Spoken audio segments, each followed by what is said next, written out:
Relatively late notice. It's the second time we have discussed to hear from the Leuchter. The shir is sponsored by the Dubkowski family in memory of Brian of Nehemiah.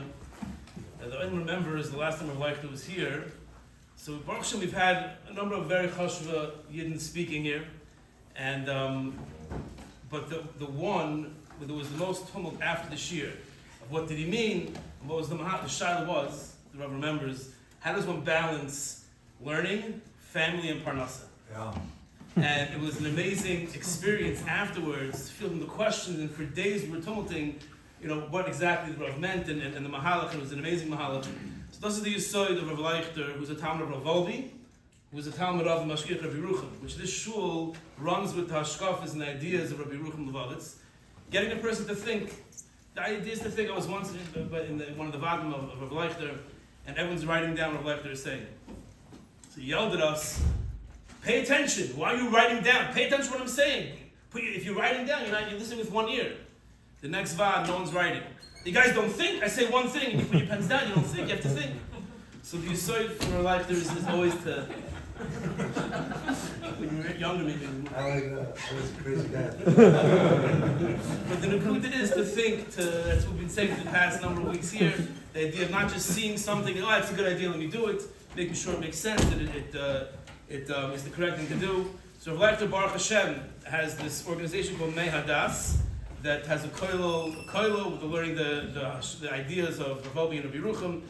A very interesting initiative Rav Leuchter started was a program for Magidei Shir. A Magid Shir is someone who gives a shir. That's what the title is, a Magid Shir. But really, in essence, a Magid Shir is someone who is being mechanech, who's building up Bachram to make them into Bnei Torah, into themselves to be Talmidei Chachamim. And often, a Magid Shir's his education is just giving a shir. But there's much more to being a Magid Shir than giving a shir. So there's a number of vadim where you have people sitting there in their 60s and their 40s, hearing from Rav Leuchter, how am I mechanech Bachram? Besides giving the shir, but dealing with their issues and their struggles, and how can it be a shalom tika person? So Mei Hadas is this organization, very chashuv organization Rav Leuchter is the head of, and we're honored to hear some divrei Torah from Rav Leuchter.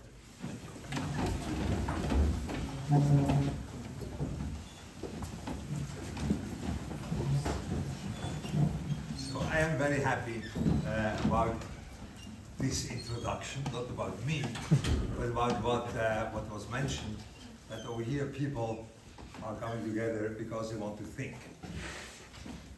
Now, this is a very tricky thing, and it very much depends how we react to the current events. I think that's one of the things which is on the mind of people, which from over here in Florida, when you think that someone came from Eretz Yisrael, then you thought that you just escaped from Gehenna and made a way to Miami. So it's not like this, but it is like this. It's not like this, but it is like this. Because it's a very tough and a very tragic situation we are caught in. No one knows what will be the end, and even no one knows what's happening now. You don't have information. What's happening now, you don't really know. You think you know, and basically, but people don't know what's really happening. So it's a very insecurity, and it's an insecurity which is affecting your life. Really, that means it's a question of life and death for a lot of people, and so that's a very tragic, unusual situation the Jewish nation is in. Now, a lot of people ask me, or ask people which come, so what do you think? Was it the right thing to do, wrong thing to do? Is it right or wrong? What do you think should be done, and things like this? So those are questions which I think they are not answerable from a person like me, because I do not have the information. It's like when you ask, what's your opinion about the last development in chemotherapy, what do you think about this one or person, another one? I'm not a doctor, I'm not an oncologist, I don't know what's going on. So the same thing with me, even though I live there, but that's the whole tragic situation. That you're living in a situation which is very much affecting you, but you have no clue what are the givens even. You have no clue what is the right thing to do or the wrong thing to do. You have no clue at all. So this can't be the question we are dealing with. I personally wanted today to think together, how can we provide a consistent answer within ourselves without getting in this fruitless dispute. What is the right thing to do? What's the wrong thing to do? That's a very fruitless dispute. You are dealing with things which you don't have any information about. So I don't think that's the right attitude. As an intelligent person, you have to find a way how to deal with a thing which is affecting you without knowing what's the right thing to do. But it affects you somewhere. So that's the challenge. Now, the basic structure of this challenge is a thing which we have to be honest with ourselves. There's a basic structure going on, and I want to explain that. And a lot of people, they say, yeah, for sure. But things are much more complicated, perhaps not complicated or deep or demanding than it sounds on the first place. So the point is like this. The question what to do is not the question which is posed to your hands. What do I do? Because a lot of people, you can't really do something. Eh? That's not the question. There are people which are able to do. I myself have people in my own closest family which they feel they have to do something in Eretz Yisrael, and they provide food for those soldiers, and especially for those which they eat, mahadrin, and then the tzabah doesn't really give that, not because of any rishus, because they are not organized for such an operation. So they give food, or they bring food down and things. Okay, you could do that. But there has to be more for it, because I am also part of that, something is demanded from me. Because when I contemplate, there is a thing which, when such a thing happens, that Jews are attacked in a way that they are attacked deliberately, straight, attacked because they are Jews. So be'etzem, the whole Yishuv is under danger. It's only a mikre that you are far away. They didn't attack kilometers. They attacked Jews, and I'm also Jewish.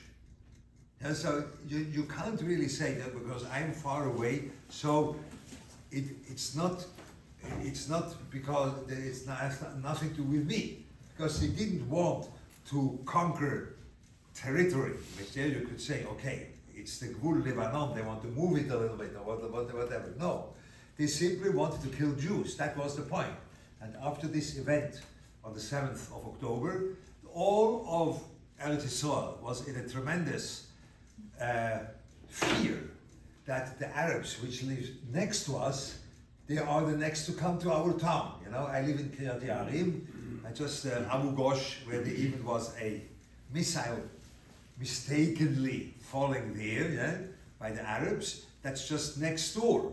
They can walk in by feet, They walk in Ragli, into Kiryat Yearim. So you are sitting there, and my wife advised me I have to close the iron thing from the you have a window which you close with the iron. Over here, most people in Florida don't have these things, With hurricane shutters. What? For hurricanes. For hurricane, okay. This one is a worse than a hurricane. Believe me, So you have to. I had to close it, and I was sitting there. Now it's my working office. So in my working office, I was sitting there, and I didn't have any air because it was closed. The whole thing was closed. So we had to do that, and it was a question of missiles. It was a question of an attack of people simply. So the Ramban already says that in one of his in the place where he speaks, we speak about that, about Pilegish Begivo. He said by that there were an amount of Bnei Yisrael killed when they were going out for this war with Binyamin. They went for a war with Binyamin. That's a Tanakh never mind. They went for a war with Binyamin, and the Bnei Yisrael were killed. And then the second day, they made a big toido. They were bringing zvochim. They were bringing shlomim. They were bringing shlomim. So the Ramban says they brought korban toido because they thought that every one of them was about to be killed. Only they were saved. So a similar hargosha was, and after the 7th of October, that the people, they went there, those Arabs, they went there in order to get Jews. So I'm also Jewish, this I can't deny, I'm also Jewish. So I was also under a threat, only the mikre, I was far away. So that's not the etzem that I'm far away.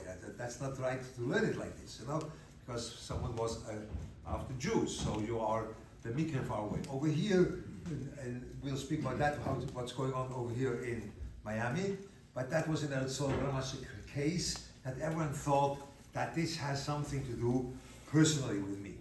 Now, when something is affecting me personally, I have to provide an answer. I have to do something about that. Now, because I can't do anything with my hands, I can't do a thing. That's not my thing. The point is that we have to be mature enough that we are recognizing that when something changes within my own personality, we'll speak about that, when something changes there, this is a thing which is for sure worthwhile, worth this whole effort from Hashem, when you want like this. There was a certain effort, or there was a message, or there was a something happening that was this scenario was very much clear, that this was like Min HaShomayim, that was clear for everyone the whole way, from the beginning till the end, till afterwards the war too. It was like a miracle that everyone was blind. It was something not normal, for sure. Afterwards you are very clever, and you'll find that this one made a mistake, and then that one made a mistake, and then this one made a mistake too, and that one made a mistake too. But the probability that all these people at the same minute make this mistake, the probability is zero, It's zero probability that everyone makes the same mistake, or everyone makes the mistake at the same time, at the right time. That's the probability is absolutely zero. So it was clear that Hashem initiated that. That was a makom me'eis Hashem. That was not a mikre which you say, we are blaming, you can blame whoever you want, but we are blaming the tzava, or we are blaming the Rosh Memshala, or we are blaming this one.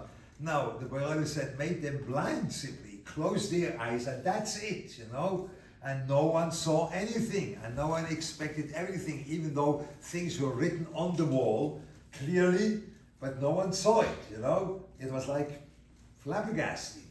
But that means, for sure, Hashem did that, and there was something which affected the whole thing. Now, when Hashem does something like this, I have to think, what does He want from me? Okay? He wants something from me. When I think like this, then I have to say that when I am doing something in my inner world, this is what is meant. So this needs maturity. I have this to translate that, to translate that first, perhaps I'll translate it into the nowadays world. People come to me once in a while and they have a tragedy going on at home. Whatever tragedy is, it's a loss of money, or it's a danger of life, or it's even loss of life, and it's a loss of life in a very tragic way. And they come to me to speak, and they ask, why did that happen to me? So I just kann nicht wissen, I can't know.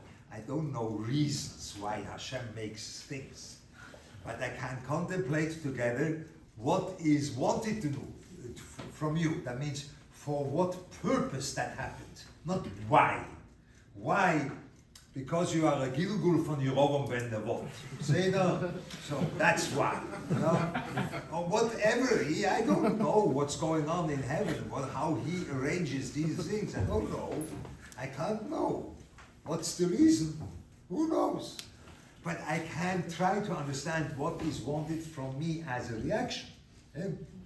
And then once in a while, I tell the people, perhaps, for example, I had a person which was very much handicapped out of a certain disease he has. It was, I don't know whether it was a life endangering, but it was definitely handicapped, definitely. So he asked me, what could that be, What could that be? And then we spoke together, and then I told him, it's a very uncomfortable thing to walk around in the street and people see that you are not able to use your body in a way a normal person uses the body, It's not very uncomfortable. So you feel like second-class citizen. Then he said, yes. So I told him, perhaps that's the message which we get from that it is a good thing to be a second-class citizen. That's why I got this terrible disease. So this needs maturity to accept that, because you won't accept it.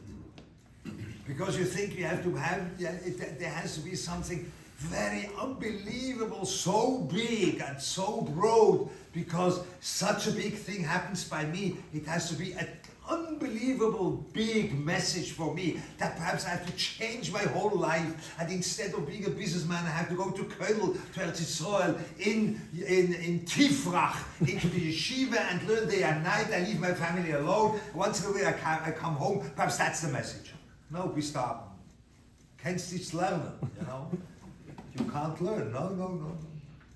When you move 1 millimeter, everything is kedai. Everything.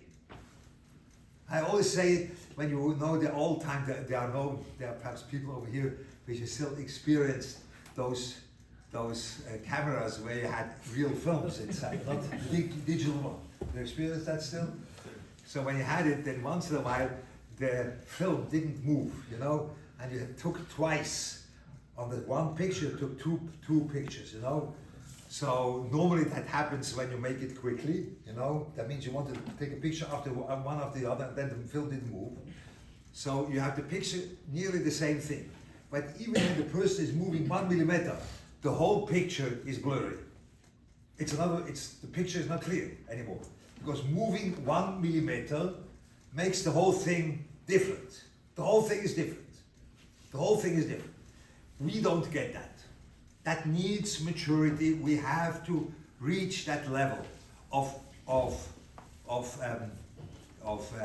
evaluating highly our inner world, that when we are moving a little bit, everything is worth everything. We have it in that Ramban, in the Pilegish Bekivo. The Ramban did, that was a terrible thing, that there was some Rishoyim, which afterwards a lady died, and then they sent it out to all of the tribes of Bnei Yisrael, and then the Bnei Yisrael, they wanted to make a big initiative that it shouldn't be such a thing done in the Jewish nation. So in order they should make that reality, shouldn't be done, they wanted the basin that they should be chayiv misa, those Rishoyim which did the Maisa. Even though they were al pidin, they were not chayiv. That's the Rambam. They were not chayiv misa, but once in a while basin can do that as a mean for fear. In German you call that Abschreckung. I don't know how to say that. That means you make it a statement, like this, It should be scared, they should be scared, so you could do that. That's what Yisrael wanted to do. Binyamin said, Shkoyach, we have our own basing, we don't need you, and that's why there was a fight. They came for a milchoma, and there were 3 days milchoma. Within 3 days, 80,000 people killed. That means 80,000 people killed, which the Gaon of Vilna said, he doesn't have any idea how big a person was in the time of the Tanakh when he was a simple peasant. That's the Gaon. He has no idea how big a person was. Now you have 80,000 people of those. That means bigger than the Gaon of Vilna, and bigger than the Ramban, and bigger than anyone you could imagine. 80,000 were killed. What was the reason? In the end, the Ramban says the reason was because they went for a war because of the honor of their own Beis Din. That's possible, though. Beis Din. But when there was idol worshipping going on, Pesel Micho, they didn't do anything. So the Reuven says, "Bichvoidi loy mechisem." You didn't make any mechor, protest when it was Kvod Hashem, but Bikvoid Bosov Adom Mechisem, it made a protest when it was the covet of the basin. So that was the comparison. That means he compared. When it was spoken about my covet of Hashem, you didn't do anything. When it was spoken about the covet of the basin, you went for a war. So that's why I give you this punishment. That means, with other words, now learn well. That means, with other words, going for a war because of the basin, that's okay. Only the comparison was wrong. Yeah, the comparison was wrong. Going for a war for basin is okay. Only when you didn't do anything for the Pesel Micho, then it's problematic. But the thing itself isn't problematic. That means the action wasn't problematic. They didn't do action. Did they do anything wrong? No. May I go for a war when these Julikim there, Binyamin, don't want to listen to me? For sure. It's a takon in Klal Yisrael, for sure. May I go to the war? For sure you may go. But you didn't go for Pesel Micho. But and now it's so, that's in the Shulchan Aruch it says you may not go for a war. In the Shulchan Aruch gepaskent, you may go for a war. Only the comparison is wrong. That's right. So there is an inner mistake. You wouldn't give for that a dime. For sure not killing one person. Hashem said, for me it's kedai, that 80,000 people are killed in order to teach such a lesson. Unbelievable. That's unbelievable. Yeah? I couldn't believe that. But because they didn't do an action actually which is wrong. Only the comparison is wrong. Yeah?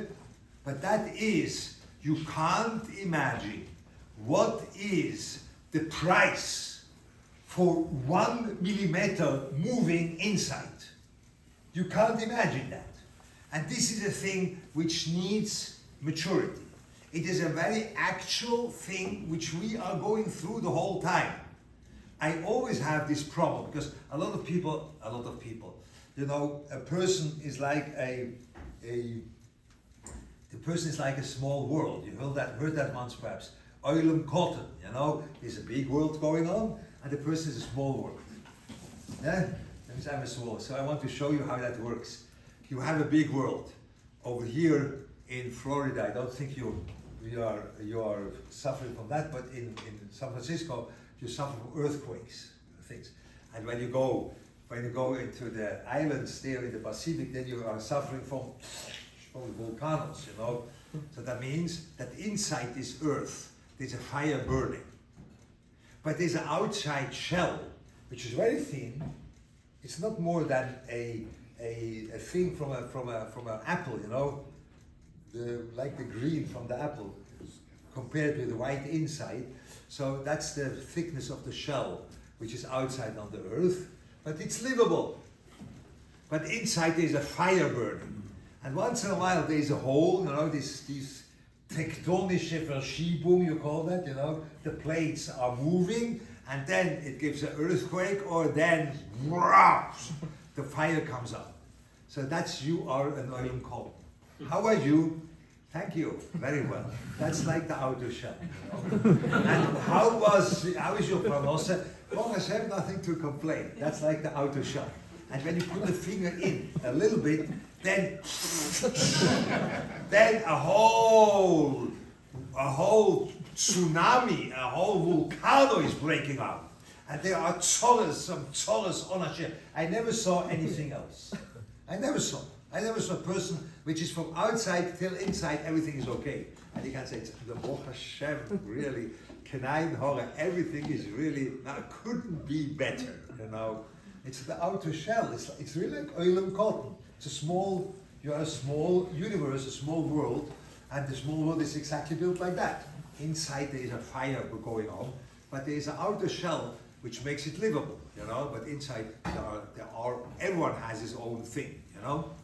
And then I tell you, for this thing which very much hurts you, very much is uncomfortable, very much is not known what will be with that, then I'm coming to you and say, it's only because you should be a second-class citizen.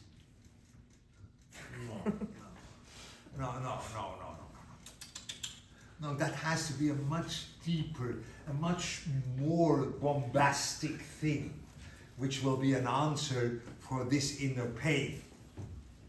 No. That is the maturity which is needed. And we need to work on that. This is not simple. Now you see it's not simple. Yeah? Because when I would say, you have to have it, I'd say it now in good Florida, in Miami English, you have to have an inner stature which will enable you to grow. Wow, for sure. That would be go down like margarina, you know. You know, that's unbelievable. That would go down straight, you know, your throat. But then I say like this, there are troubles going on, yeah, for sure. And now moving 1 millimeter, that's enough. No. That's the inner world we have to work on. That we are taking that for real. We think this inner world is a real thing, and really moving a little bit is a big thing. And we can't estimate the price which is worth to make that happen, that something should move within you. Okay? So this is the prerequisite to relate or to respond to a thing like this, like the 7th of October. And not because there were killed 80,000 and we were killed 1,200, not because of the killing, not because of this big thing. When you are approaching that you have to make a big reaction that will fade off immediately, and that won't be for real, and you will not be able to make things move in a perceivable way, and you'll be disappointed from yourself. So you have to first work on that no, an inner reaction that is real and that has to stay with me, something like this. Yeah? So this is the prerequisite for that. The big problem, I have it always in my own life, throughout my lifetime. The Reuven knows me from years ago as a Habakkuk nog from the Leuchter. So for my lifetime, I always had this problem. Not that I am better than anyone else, only that's the way I was educated. So I try to give that over. And then always, people tell me that you can't say these things because the people will understand that you give them an advice that they have to make major changes in their life. Because I can say, perhaps you have to put the emphasis on and then when you hear that, then you don't know. I have to put an emphasis on Benal Chavil means I have to smile to my Chavrus. When I say it in yeshiva, they think, our emphasis on Benal Chavil, that means I have to leave yeshiva and I have to join Hatzole, or I have to join something else, and I have to go for a big chesed organization. I don't want you to change here. I want you to change here. Yeah, that's not for real. You know, there's nothing in there. No. Then you can't speak. No. You have to be able to appreciate that your inner change is worth everything. Okay? And that's a big work. That's not easy, but that's a big work. But that has to be first. And we have to work on that we should be appreciating our own inner world in a way that something moves there. That's a big thing. Now, there are two things over here in, how long do I speak? Mine was 9:45. Good question. 9:45? Yeah. Ah, good. Okay. I only see here the time, you know. We have still time. Good. So now a little bit. There are over here two main areas. What became very clear throughout this. The first we have to understand. When you look at this event of the 7th October, the 7th October was a real attack on Jewish life. The way I try to explain that everyone in Eretz Yisrael was under attack because it was only a mikre that I'm far away. Not Be'etzem, Grad I'm far away. But everyone was under attack. That's one thing. But just the day after, something very awkward happened. Worldwide, there was a wave of anti-Semitism. That was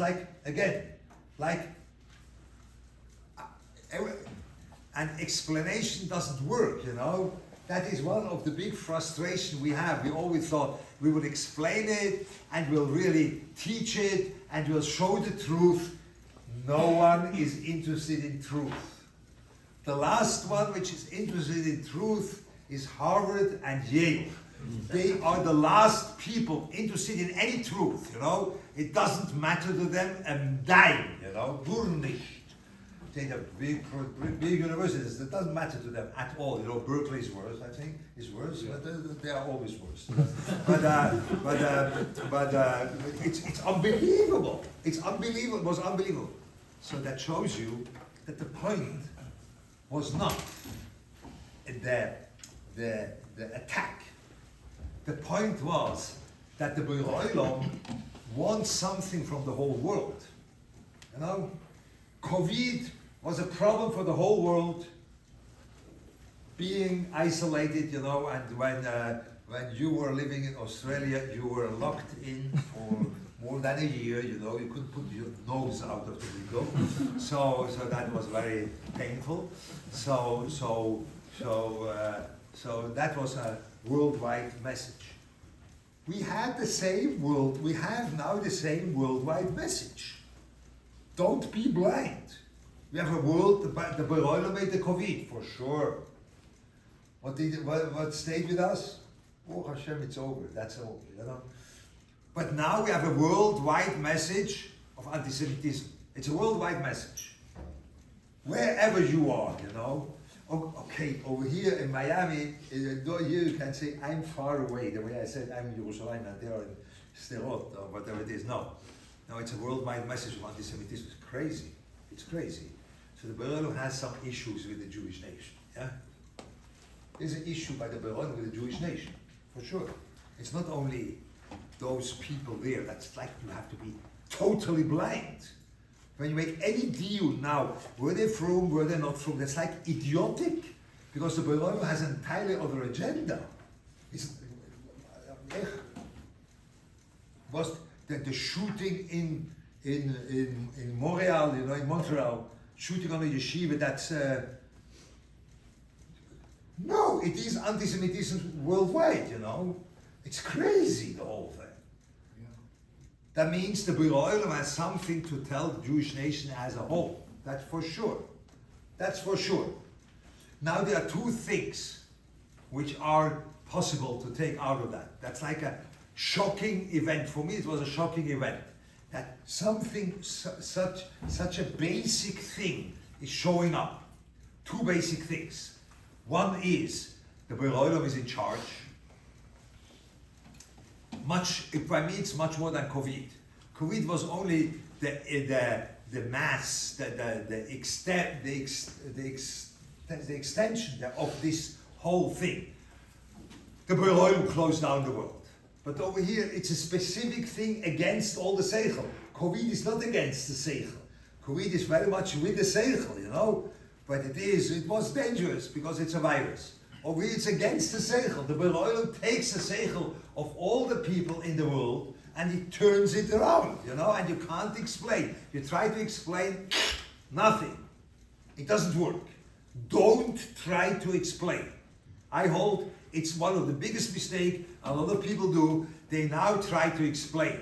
You have to read reality. The reality is that explanation doesn't do the job. It doesn't. So don't go for it. Don't invest in something which doesn't work. Explanation doesn't work. Yeah? I know. You are now Brugges on me, you know. Well, I remember by us being you can explain anything. That's your job, you know. And it was my job too till now. I was so personally insulted by that. You know, I always thought, you know, I'm able to explain anything, you know. Come to me, I'll think about that and have a good explanation. But you can't explain to a person which the truth is not relevant at all, you know. Just, it doesn't matter. Facts don't matter. So I was like stum, I couldn't speak, you know, and I said, no, okay, the truth is not the point. There is something very awkward going on, that the Beroilum entered this picture very clearly.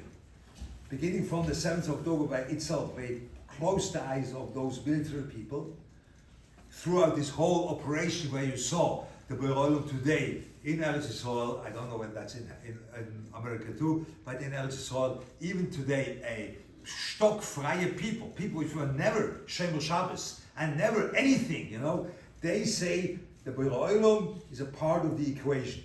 That's unbelievable. That's unbelievable. And you see it worldwide, but Hashem does something over here with the world which is like shocking, that he takes the world into his hands, you know. That's one. And the second is, over here in America, the Jewish nation is coming up. Yeah? People feel that they have now an obligation to say, no, I am Jewish, I am proud, or I am a part of this Jewish nation. That's what they feel. That is, in America, by a lot of people the case, that they feel that they know that we are Jewish. That's over here. So there are two things, two basic things, the Beroilum and the Jewish nation. So those two things which are coming out from this whole 7th October and further on, those two things, they are challenging me. They are challenging me. Yeah? What means to be Jewish? What does it mean? It's a question of genetics? No. To be Jewish is something unique. What does it mean? What does that mean? What does it mean for you? Kiyum mitzvahs. No, that can't be, because the Beroilum took away a lot of mitzvahs. When you look at Torah, you have 613 mitzvahs. More than 2/3 are not relevant, because we have no Tumah V'Tayra, we have no Kova Adumo, and we are still Jewish, you know. So it can't be depending on that. Can't be depending. That's something deeper, you know. What does it mean to be Jewish? So we are challenged with that. We can't say we are for the Jewish nation because we are waving an Israeli flag. No, that's not. No. That's too shallow. There are people which that's their level of identification. Good. I have nothing against that. But I can't be happy with that only, you know. I have to have something more for me. It challenges me more. How are you working that out, that you are Jewish? What does it mean? Shelo Yosani Goy, when you say it in the morning, you know? I'm Jewish. Baruch Hashem, I'm Jewish. What does it mean? Ma zot omeret. So that's a big challenge. I can go into that. I only want to show you. The second one is the Beroilum. Hashem has to be a part of the picture.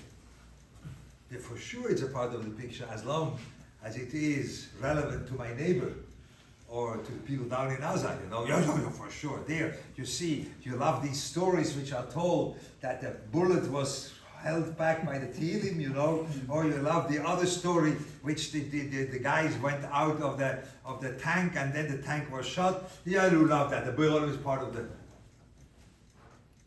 And by your business, the Beroilum is part of the picture. No, no, they don't teach me how to make business. I know how to make business, you know. No, the Beroilum, that's for people which they want to be They want to be like Tmimisdike people, how do you call that? Like those big tzaddikim, you know, perhaps by them the Boilam is part of the business, but by me, part of the business. Ani mishufshaf, you know. I am a geribener, you know. I know how to make real estate, you know. You know, I know how to do that. Where's the Boilam? Shabbos beim Schund, you know, something like this. That's it. But by them, it saves lives. And by you, in my life is not so much tangented by that. No, it's not so much. So now you begin to think, in a way, here. The Boilam is part of my life. Now I have to daven 3 hours shachris. And then I may not go to work, only bitochen, you know, only when I have to work. This and I see that the bank is just empty, then I will begin to work again, because then the Boilam. No! You see, be careful. The challenge isn't here. The challenge is here. I don't tell you, the way the Rav said beforehand, I don't tell you that please do a thing different. The Maisa, which he mentioned with the writing, was that I tell people you shouldn't write. Then the next day he comes and doesn't write. And I ask him, are you made out of paper? Because Leuchter makes, then you already move, you know? That way, I think that's the way I said it, you know? Because that's the way I say it normally. But really, you write for 12 years, and then I say one sentence, and then that's enough, finished. Because I say something, you move. It is because the person has no other place to digest anything than with his hands. Yeah? No, you have to digest it in here. In here, what does it mean not to write? I have to learn how to be concentrated. I have to learn how to remember. I have to learn how to remember 10 times within the shir. I have to learn all different kind of things. I have to learn that takes time. The change in here, yeah? Over here too. I tell you, the Boilam has to be part of your life. The Boilam has to be part of my life. Now, only geweest was tzitzis arois, by me that's an innovating, you know. But tzitzis arois and payas, and then learning and davening and only going to work whenever it's needed, and when it's not needed anymore, then you close the door, and then when someone gambles by from you think that was, Rav Hillel Sachs says that's nonsense, but they say the story from the Chofetz Chaim that someone gambled and he ran after him and told him, I moichel you. So Rav Hillel Sachs says no, when he was running after him, he told him, give it back to me, you know, that's what he would say. Okay, that's what Rav Hillel Sachs said. He's the enigel from the Chofetz Chaim. So, but however, you think that's the right. You listen with your hands. You listen with this. No, you have to listen here. Your ears are in your head. Your ears are not in your hands. You can't listen with that. You have to listen here. And it goes in here and here. Yeah? Takes time. You see? But those are the two main issues which came up from that 7th of October. The one is that the Boilam is a reality. Definitely a reality. You know, it makes simply 0 sense. The beginning of the 7th of October, it makes 0 sense. The American army said you should not go into this Gehenna of Gaza because too many people will be killed. That means the Americans spoke about hundreds or thousands of soldiers which are killed, and it was not the case, definitely not. It was the Boilam, you know. Everyone says, and I saw the Boilam was a part of it. You see this anti-Semitism which is going on in the world, which has absolutely no explanation, no real rational explanation to it. You can't explain that. I read, for my secular knowledge, I read the Swiss newspaper, Zürcher Zeitung, which is very much on the side of Israel, you know, the Swiss. So they every single day, they say, it's unexplainable how these idiots from the leftists make a shidduch with the Hamas, you know, and what's going on. And they themselves goyim. They themselves say it makes no sense at all. Makes no sense. Absolutely no sense. And it's not because they are right wing. No. No. Swiss are always neutral. So they're not because they're right wing. It's not like Fox or whatever over here. That Fox or these things, Trump, whatever you want. No, it's nothing like this. No, it makes no sense. No normal person can think like it. You see, the Beroilom went into the head. Like, went into the head of these people in Harvard. That's a big compliment, So he went to the head of those people and turned there around some thoughts. That's what he did. So the Beroilom is a reality. It's definitely a reality. And the Klalisol is a reality. Because the whole world goes now around the Klalisol. You had the Ukrainian war, which was much worse, and the killing was much worse. And the danger of Putin is, I don't know if it's worse than Iran, but it's the same thing, It's much, but this, no, who speaks about Ukrainian? What was there? Bakhmut? Anachon. There was once a town like this, that's right. And now that's forgotten a long time ago. Ukrainian war, no one speaks about that. It goes further on, for a year and a half already. And now, Middle East, that's what's going on. Jewish nation is on the front. What does it mean to be Jewish? Those are the two things. Okay? So now we could contemplate that. I don't want now. It was more this general introduction and the two issues putting on the table. You have to find that this is a big work. Slowly. You have to find how to make the Beroilom real in your life, and you want that. Or you have to find a way how to define what makes you Jewish. Not what makes you keeping mitzvahs. What makes you Jewish? What is that thing that I'm Jewish? What does that mean? It's a big question, When you remember, Ben Gurion asked that, no one is here which can remember that, but when you remember history, in the beginning of the Jewish state, Ben Gurion asked, Miu Yehudi?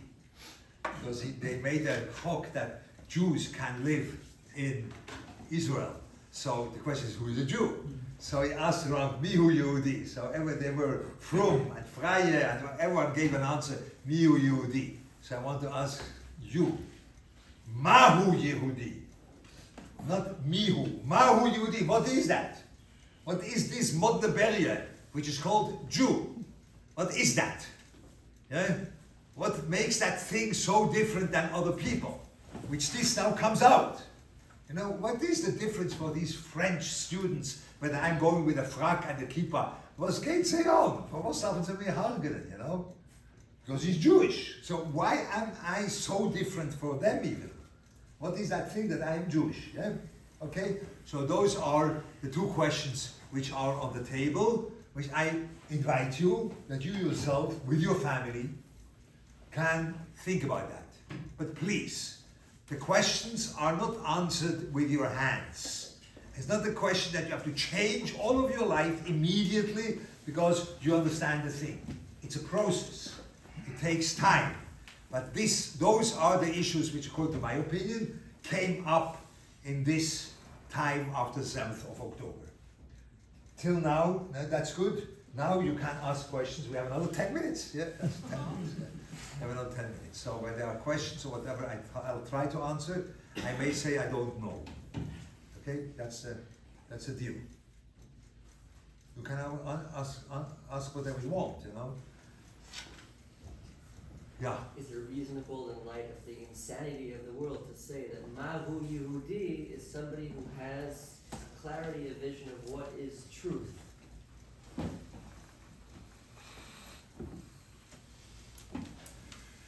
I think that is too narrow. That's too narrow. Because or it is a question how to define truth. Truth is not such a simple thing to define. The truth is a very deep concept. Look up the Rashi in the Gemara in Yume, I think, where it says Yirmiyahu and Daniel didn't say God will give over another. They didn't say that because Sheyodusha Amitihu Hashem Amitihu Lefikach Lekizu Boy. They knew that Hashem is emes, That's why they didn't lie. That's the Gemara, that's right? So what does it mean Hashem is emes? What would you say? He is the absolute truth, that's right? Very simple. Rashi says, Maskim al ho-emes v'soine ha-sheker. So emes is not so, it's not such an easy midah, you know? The whole musik of emes is not so easy. To know what emes means, that the Jew is that, I don't know, I'll give you only a place where I began to think, that is Nogea to also to women, men, whatever it is. The Rambam has a halacha where he says that even a non-Jew, which is making mitzvahs, he has some reward. The Rambam, yeah, Yodua. Mefid al-Keinu, a non-Jew which is doing mitzvahs also has a reward. Then the Ritbaz, I think, on the side he says that this is only true by mitzvahs which are not connected to Kedusha. But Shabbos and Tefillin, which are connected to Kedusha, a non-Jew has no entrance. So there I thought, that means I am Jewish, I have shaykhs to those mitzvahs like Shabbos and Tefillin. Not that I do the mitzvahs, I have shaykhs to them. And the non-Jew has no shaykhs there.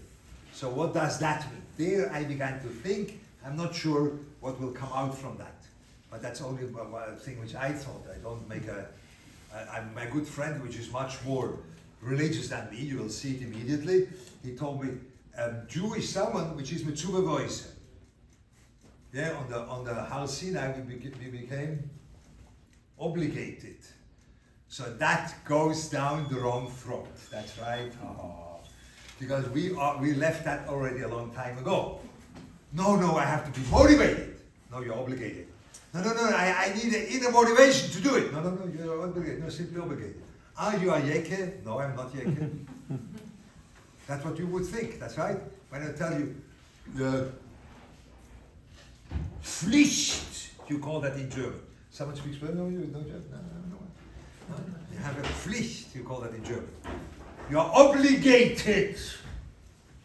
Then you say, that guy is a yeke. Or he has to be Holland, they do that, something like this. No. But it doesn't mean like this. It means something else. To be obligated means something very elevating, very big. But that's what the other guy said. So he's more from than me. You see? So I said perhaps Kedusha, something like this. You can go for whatever you want. In Shabbos I have a feeling in that on Shabbos that the mitzvah Shabbos is that you are doing the thing Hashem does. Yeah? He was not doing anything the seventh day, so you do the same thing as Hashem does for himself. That's a big thing. You are having a realm, you're having an entrance into the realm of Hashem. You're sitting with him on one table. Wow. So this on Shabbos I don't see. I see that I sit on my chul, or I sit with my children, but I sit with the Oilam on one table, I don't see that. That the Jew has that. So that is Jewish? I don't know. What does it mean Jewish? I do not know. I don't know. I wait a little bit. I better wait a little bit. Yes. Another thing that we see that came out from the whole October 7th, obviously, there was a lot of machlekes in Eretz Yisrael, Yemanim, Smonanim, Kivanim, now there's a lot more achdus, there's a lot more. Do you see that staying? Do you think that's... I see that as Klal Yisrael, the same thing. I see that being Jewish. Being Jewish is the first thing. This is here part of that. I don't see that as a question of midas, because I can't see that it's a question of midas. For sure you think now they're all one and they're all so such beshalom, but midas are much more cruel than what you think, They will, normally midas come back, but something deeper revealed itself than only being in harmony one with the other. Yeah, because midas are distorting that outwards. This I wouldn't go for that. For sure that came out. But when you say it came out all these good midas, I would be a little bit hesitant. I would more say it came out that we are all one nation. That came out. and not the Midas, not so much. But you can take it. But I'm doubtful about that because Midas, they go very deep. They go very deep and they always come back, they always come back. Yeah?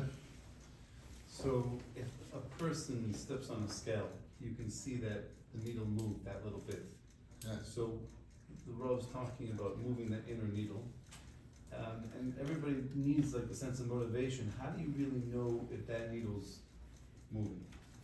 But it's moving. Yeah, you're trying to move the inner needle. You want to make that change. You want to do something inside. And a person, like anything that you need physics, you want to know that something's really happening when you're trying, that it's not in vain. How does a person sense of that if you move that millimeter?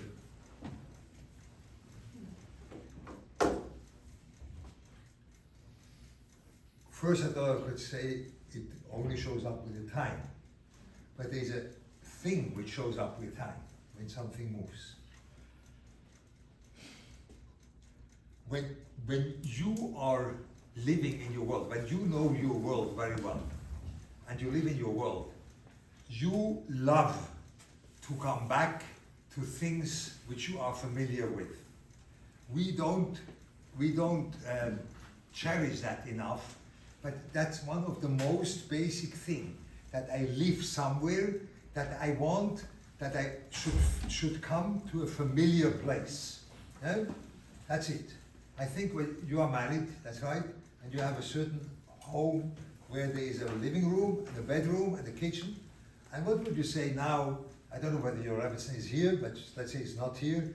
And then you come home now tonight, and your Rabbi opens the door and says, I just now had a great idea. I changed the living room with a bedroom, and we really are living in a much more interesting living for tonight. What would you say? You would say, okay, I'm now turning around. And I won't enter this door till you put the things back the way they were, Toda Rabba. I want to go back to a familiarity. That's a very basic thing. You can see that you move, where that it is not anymore an effort that you should think like this. You love to come back to that because it's familiar. Then you see you moved. Yeah? That you can do that. You see certain things which you do, and you love it that you come back to it. It's an effort. Yeah? When I, for example, I try to change my attitude. What's the time? Not a minute. To change my attitude to tefillah. I try to do that. A sign that I perhaps made something there is that I am excited, or not excited, I am longing to daven again. Yeah? I want to go back there. Something happened within me. Yeah? But when I say, I know I have to do it again for sure because it's so important, because I took it on me because of that, so that you didn't move anything. Yeah? You're doing the thing, but when you want to go back to it, that's much deeper. And that is that you change something. The compass changed a little bit. Okay, I think now it's 45. Yes, it is. So I have to cease here. Hopefully that was good for you. For me, it was very interesting to meet all this Kehillah, a very inspiring thing for me. Thank you very much.